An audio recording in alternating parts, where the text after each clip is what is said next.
Pardon me, y'all. It'll be a few days before you get this story, okay?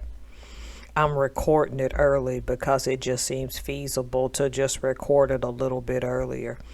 I don't like to load YouTube with too many stories at once. So, y'all, let us all go on and take a nice little adventure and a trip to Canada, particularly Toronto. A man is selling a luxury car in the Toronto area, okay? And a young woman, unbeknownst to herself, because his cameras got great resolution of her. You can clearly see the woman if you go look at this story. I don't know if she knows she was being filmed and knocked on his door. She looks like your average approachable woman. She's there to ask about the luxury car that the homeowner's selling. Some kind of way she ended up in the driver's seat and the owner in the passenger seat. And she pretends to be impressed by the car. The article doesn't say whether they both went for a test drive, or I might have missed that detail.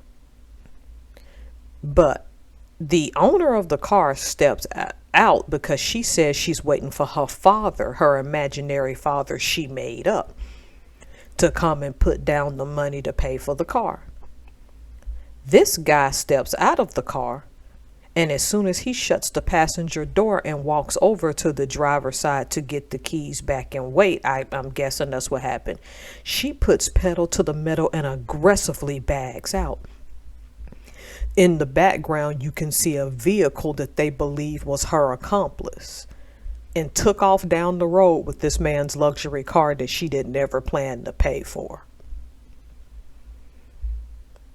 As of this article, y'all can update me if you ever see the story. She ain't been caught. But they got full frontal pictures of her from the time she went to that house, stepping on the porch. They got her full frontal up into now.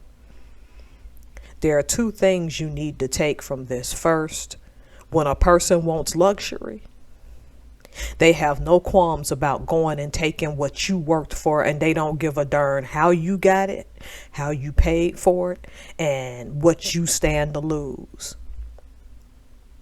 Because if you go look at this article, I'm not going to put her pictures up, but you can see the pictures on the camera from their house, very high res.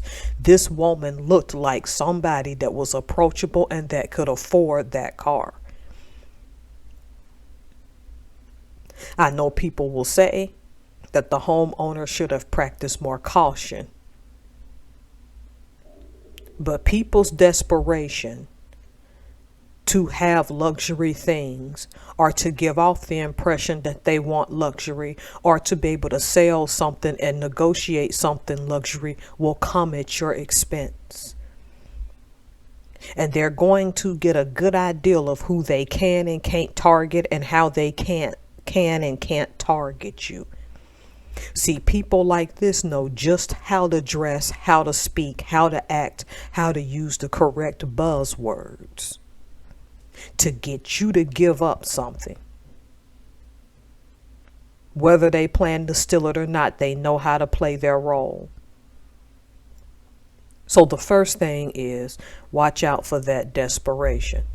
The second thing, you're going to have to, you as the person who are not a thief, this is my second point, you're just going to have to be a little more vigilant now that people don't have no qualms from taking from you. She did this in a soft core way that you would not have seen this coming. Based on how she dressed, based on how she spoke, based on how she carried herself. Canada and the United States are neighbors, right? When you are selling a luxury item online, whether it be Craigslist and you're going to meet somebody, whether it be some kind of trader place, you need to be somewhere with a lot of witnesses. This person did the right thing. because the high resolution cameras at his house got her on camera, full frontal pictures. They're gonna eventually get her unless she can alter her look some type of way. She probably wasn't anticipating that he had that much, or was so desperate that she didn't care. See, this affects you because these people are going to come at different angles to thieve from you. It's to the point where, because I don't have an automatic starter for my car, that I sit in my car most of the time when I warm it up in the morning. No matter how cold it is. I wouldn't put it past somebody to jump out of the woods and jump in my car and take off. And even if you have an automatic starter, what's to stop somebody from trying to get into your stuff? This is why I love that I live on a dead end street, and if you show up here mysteriously, people gonna ask questions. That's not the point. I'm not trying to too much inject myself. This is what I'm telling you, this second and last point. You have got to poke holes in people's stories now and look at this stuff from different angles. Trust me, somebody here in the United States done tried this same thing this woman's done.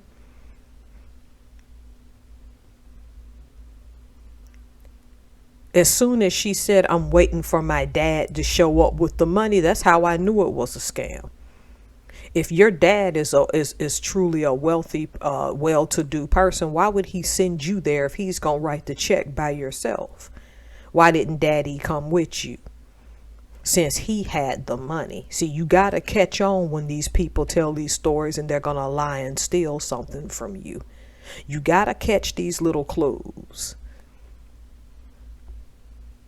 Just be vigilant out there, y'all.